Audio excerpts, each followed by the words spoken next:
Assalamualaikum warahmatullahi wabarakatuh. Bismillahirrahmanirrahim. Alhamdulillahirabbil alamin. Wassalatu wassalamu ala asyrofil anbiya wal mursalin Sayyidina Maulana Muhammad wa ala alihi wa ashabihi ajmain. Amma ba'du. Selamat bertemu kembali dengan saya Muhammad Ajib di channel Kampung Ilmu. Channelnya orang-orang yang tidak lelah mencari ilmu. Pada kesempatan ini saya akan meneruskan pelajaran ilmu mantek. Yang pada pertemuan sebelumnya kita sudah bahas apa itu dal, apa itu madlul, dan apa itu dalalah. Agar kamu semakin kuat pemahamannya, maka akan saya ulang secara garis besar apa itu dalalah. Karena ini akan menjadi pembahasan berikutnya secara lebih mendetail. Lihat gambar ini, ada asap hitam. Kita melihat asap hitam. Asap hitam itu disebut dal atau sesuatu yang menjadi petunjuk. Lalu setelahnya kita lihat, kita berpikir, maka jalan pikiran kita menyimpulkan bahwa di sana ada api. Menghubungkan antara dal dengan madlul, itulah yang disebut dalalah. Jadi, dalalah adalah jalan pikiranmu yang menghubungkan dan menyimpulkan hubungan antara dal dan madlul. Gerak pikiranmu yang menghubungkan antara dal dan madlul dan berpindahnya pikiranmu dari dal ke madlul itu namanya dalalah. Atau dengan kata lain, kesimpulan pikiranmu setelah mendengar atau melihat dal lalu menghubungkan dengan madlul, maka itulah yang namanya dalalah. Sekarang mari kita bahas dalalah lebih detail. Lihat gambar. Aqsamud dalalah ijmalan. Pembagian dalalah secara garis besar, secara ijmali. Ad-dalalah dibagi menjadi dua, lafziyah dan ghairu lafziyah. Ad-dalalah lafziyah adalah petunjuk yang berupa suara. Petunjuk yang berupa suara ini kemudian dibagi menjadi tiga, akliyah, tabi'iyah, wad'iyah. Kemudian dalalah lafziyah wad'iyah ini dibagi tiga lagi, mutabaqah, tazamun, dan iltizam. Pada kesempatan ini kita hanya akan membahas dalalah lafziyah, akliyah, tabi'iyah, wad'iyah, mutabaqah, tazamun, dan iltizam. Insya Allah pada kesempatan lain kita akan bahas ghairu lafziyah, dalalah ghairu lafziyah, akliyah, tabi'iyah, wad'iyah. Apa itu dalalah lafziyah? Dalalah lafziyah adalah petunjuk berbentuk suara. Contoh, kamu tiba-tiba mendengar suara maling, maling, maling. Kamu tentu sudah paham bahwa di sana ada orang yang mengambil barang orang lain yang bukan hak miliknya. Kamu mendengar suara, tolong, tolong, tolong. Jalan pikiranmu tentu akan mengatakan kalau di sana ada orang yang minta bantuan mengatasi kesulitan yang sedang dialaminya. Contoh lain, tiba-tiba kamu mendengar suara cit, cit, cit, duar. Itu suara, petunjuk, namanya dal. Lalu pikiranmu menyimpulkan telah terjadi kecelakaan. Nah, itulah madlul. Tiga contoh ini adalah dalalah lafziyah, dalalah petunjuk yang berupa suara. Tiga contoh ini adalah dalalah lafziyah atau dalalah berbentuk suara. Ad-dalalatu al-lafziyatu hiya makana ad-dal fiha lafzun. Dalalah lafziyah adalah petunjuk yang berupa ucapan atau suara. Misalnya, contohnya, kalafzi Zaidin, seperti ucapan Zaid, yadullu ala syakhsin muayyanin, itu menunjukkan atas seseorang yang tertentu. Kamu pasti sudah tahu bahwa yang dimaksudkan dengan kata Zaid adalah seseorang tertentu.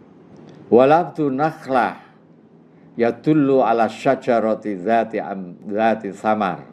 Orang Arab misalnya mengetahui, mendengar kata nakhlah, maka dia akan mengetahui bahwa nakhlah itu maksudnya adalah pohon yang mempunyai buah. Falabdu nakhlah, kalimat nakhlah, lafal nakhlah yang didengar itu adalah dal.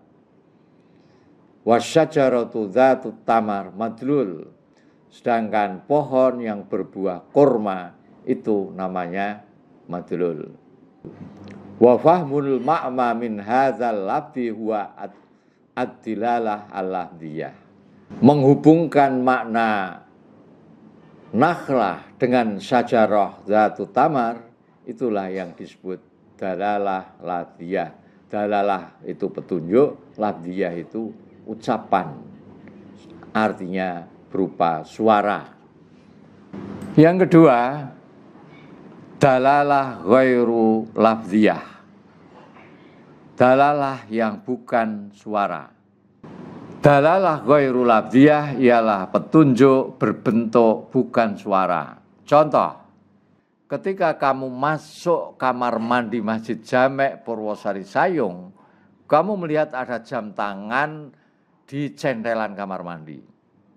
Jalan pikiranmu pasti mengatakan, sebelum kamu masuk kamar mandi, pasti sebelumnya telah ada orang yang masuk kamar mandi dan menyentelkan jam tangannya.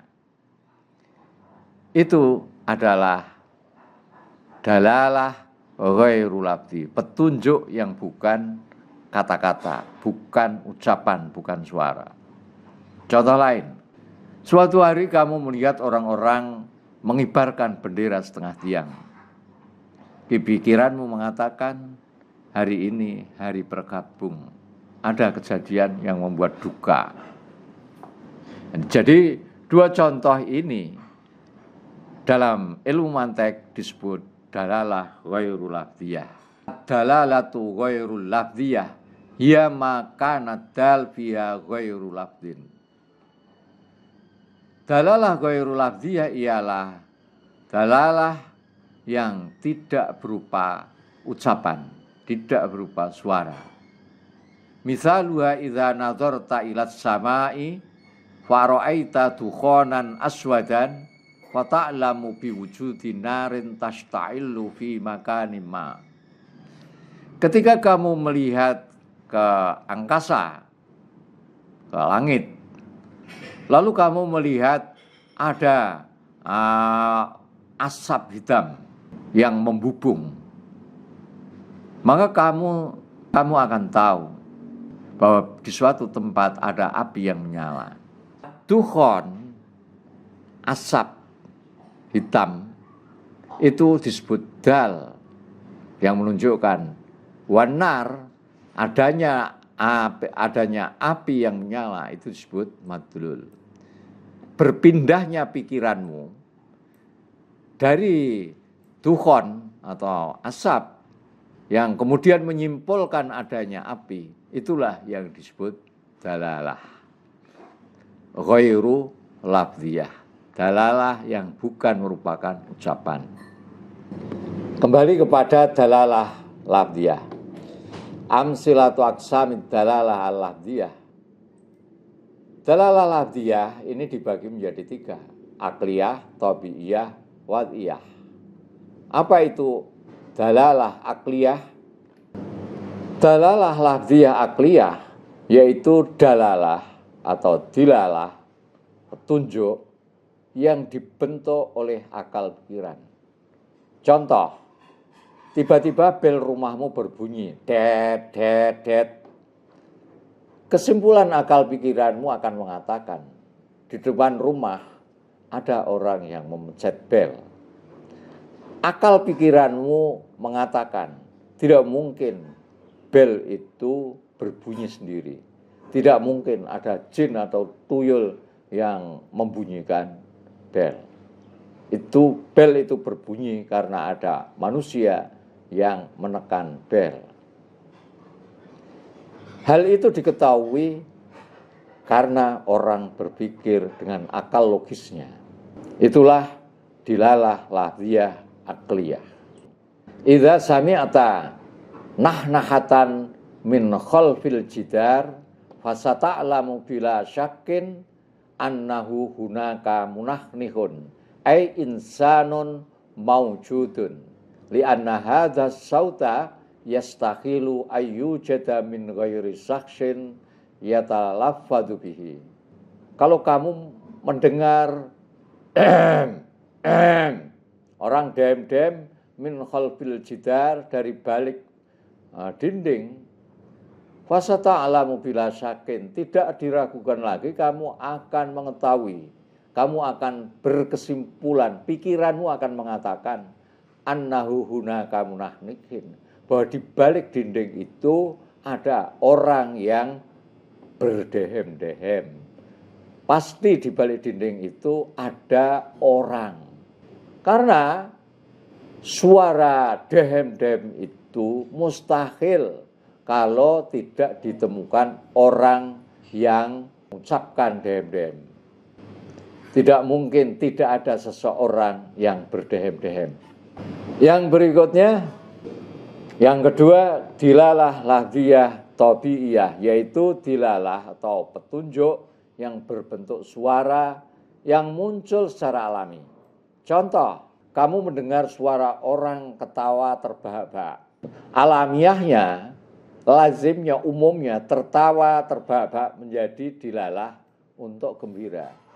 Orang yang tertawa terbahak-bahak itu menandakan gembira. Pikiran kita mengatakan seperti itu karena memang alamiahnya seperti itu. Orang tertawa, orang gembira, orang senang itu mesti tertawa-tawa. Pikiran kita lalu menyimpulkan seperti itu. Kamu mendengar suara orang dewasa menangis terisak-isak atau menangis gero-gero. Nah, ini menjadi dilalah bagi sedih. Itu berarti nangis kok kaya ngono iki mesti sedih. Itu kesimpulan pikiran kita. Berdasarkan apa pikiran kita semacam itu? Berdasarkan sesuatu yang sifatnya alamiah. Lafdu idza tawajja'ta min syai'in. Ucapan ini adalah ucapan yang spontan keluar ketika kamu merasakan satu sakit. Ini orang Arab. Kalau orang Indonesia mengatakan aduh, itu secara tabi'i. Ka'antam syi wa tadusu ala mismarin fa bi ghairi syu'urin taqulu Seperti kamu sedang berjalan dan kakimu menginjak paku. Spontanitas, tanpa kamu sadari, kamu mengatakan aduh. Atau kalau orang Arab bukan aduh tapi Fatajidu sadiqaka yabamu min hadzal lafzah mubasyaratan annaka tata'alam. Nah, temanmu mendengar kamu mengatakan aduh itu menjadi paham dari ucapan adu-adu itu secara langsung bahwa kamu sedang merasakan sakit. Itu alamiahnya. Adapun orang yang kena paku tidak mengucapkan atau aduh sedikit pun, itu jarang. Sekarang berikutnya dalalah lafziyah wad'iyah. Dilalah lafziyah wad'iyah yaitu dilalah atau petunjuk yang dengan sengaja dibuat oleh manusia untuk suatu makna tertentu. atau isyarah atau tanda apa sajalah berdasarkan kesepakatan. Contoh misalnya kata babi. Ya, ini disepakati menjadi dilalah bagi binatang yang diharamkan. Kamu mengatakan babi, maka orang yang mendengar akan memahami bahwa babi itu binatang yang diharamkan. Dermawan misalnya itu. Nah, orang yang mendengar akan mengetahui yang dimaksud dengan ucapan dermawan adalah kelakuan orang yang suka memberi. Nah, ini disebut dalalah lafdiyah wad'iyah. Disebut dalalah karena merupakan petunjuk, disebut lafdiyah karena merupakan ucapan atau suara, disebut wad'iyah karena kata-kata dermawan atau babi itu artinya sudah disepakati kalau babi artinya binatang yang diharamkan, kalau dermawan artinya orang yang suka memberi. Gampangannya dilalah lafdiyah wad'iyah itu adalah kalimat yang artinya adalah arti yang asli. Jadi asli kalimat itu diciptakan untuk arti apa. Nah, ketika kalimat itu diucapkan dan diartikan dengan arti sebagaimana aslinya, maka itulah yang dinamakan dilalah lafdiyah wad'iyah. Orang Jawa misalnya sepakat menetapkan kata edan. Nah, kata edan ini memang diucapkan untuk menjadi dilalah bagi orang yang sakit jiwa. Jadi kata edan memang aslinya artinya untuk menunjukkan orang yang sakit jiwanya. Kemudian orang yang edan dikatakan edan karena memang jiwanya sedang sakit, terganggu. Nah, itu disebut dengan dalalah lafdiyah wad'iyah. Nah, dilalah lafdiyah wad'iyah ini dibagi menjadi 3. Aqsamud dalalah al-wad'iyah al-lafdiyah, pembagian dalalah wad'i lafdi. Tangqasimud dalalatul wad'iyatu al-lafdiyatu ila salasati aqsamin hiya ad-dalalatu al-mutabaqiyah. Dalalah wad'iyah lafdiyah dibagi menjadi 3 bagian. Satu dalalah lafdiyah mutabaqah. Dalalah artinya petunjuk, lafdiyah artinya berbentuk lafaz, ucapan atau suara, mutabaqah artinya sesuai atau selaras atau sesuai makna aslinya. Dengan demikian, dalalah ini bisa kita pahami sebagai penunjukan suatu lafaz atas makna yang utuh yang dibabukukan untuk lafaz tersebut. Contoh, kata pena menjadi dilalah bagi alat untuk menulis. HP menjadi dilalah bagi alat komunikasi. Inilah yang disebut dalalah mutabaqah. Cocok antarane jenengane karo artine. Contoh lain, misalnya kata kuburan. Makna aslinya tempat untuk mengubur mayit. Kalau saya bilang kuburan Purwosari, maknanya tempat mengubur mayit di desa Purwosari. Contoh lain, Pak, sudah 15 tahun kita selalu ngontrak rumah, pindah dari satu rumah ke rumah lain. Aku sudah bosan, sudah nggak kuat pindah-pindah rumah terus. Kita harus beli rumah, Pak, biar nggak usung-usung barang terus. Saya sudah tidak kuat, harus beli rumah. Makna kata rumah di sini ya rumah secara utuh, bukan atapnya, bukan pintunya, bukan terasnya, bukan hanya satu kamarnya, tapi keseluruhan daripada rumah. Itulah dalalah lafziyah wad'iyah. Yang kedua dalalah tadhammuniyah. Wa hiya dilalatul lafzi ala juz'il makna alladzi wudi'alahu. Dalalah artinya petunjuk. Lafziyah artinya berbentuk lafal, ucapan, suara. Tadhammun artinya kandungan, meliputi, termasuk, menyiratkan atau mengasumsikan. Dengan demikian, dalalah lafziyah tadhammuniyah adalah penunjukan suatu lafaz atas sebagian makna yang terkandung dalam lafal tersebut, dalam kalimat tersebut. Contoh kata rumah, dalam arti selengkapnya namanya mutabaqah. Sekarang kita akan buat kata rumah, tapi makna yang kita maksud dari kata tersebut hanya sebagian maknanya. Contoh kata rumah, tapi makna yang kita maksud dari kata rumah ini hanya sebagian. Kita menggunakan kata rumah, tapi yang kita maksud hanya pintu dan dindingnya dan jendelanya saja. Misalnya, orang mengatakan, Kang Zen, sampai nak lega, tulung cetno omahku ya. Kang Zen, kamu kalau senggang, tolong rumah saya dicetkan ya. Masa Kang Zen mau mengecat lantai dan atapnya? Tentu tidak. Kenapa? Karena Kang Zen tahu bahwa katar di rumah itu termasuk dalalah tadhammuniyah. Yang ketiga, ad-dalalah al-iltizamiyah. Wa hiya dalalatul lafzi ala ma'nan mulazimin lil makna alladzi wudi'a lahu kat dilalati lafzi dawat alal qalam.